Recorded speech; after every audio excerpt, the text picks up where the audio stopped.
Madaling araw pa lamang ng November 16, 2025, handa na ang Northern Police District para sa 3 araw na pagtitipon ng Iglesia ni Cristo Peaceful Rally. Nakadeploy na ang mga pulis sa iba't ibang lugar sa Maynila tulad ng Legarda Figueras, Ayala Bridge, San Sebastian Recto, US Embassy, Liwasang Bonifacio, Quirino Grandstand at iba pang strategic areas. May mga nakapwestong kapulisan din sa EDSA Shrine at People Power Monument upang masiguro ang kaayusan sa lugar. Naging mahinahon at maayos ang unang araw ng pagtitipon ng Iglesia ni Cristo.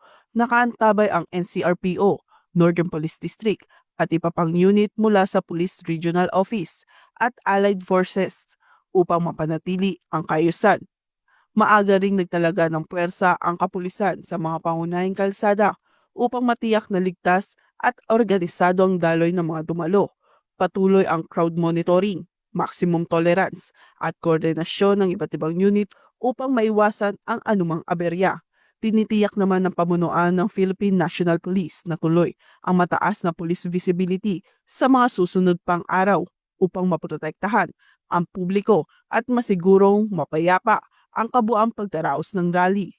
At ngayong araw naman ang ikalawang pagtitipon, inaasahan din na mananatiling maayos at organisado ang pagdaraos ng pagtitipon sa araw na ito.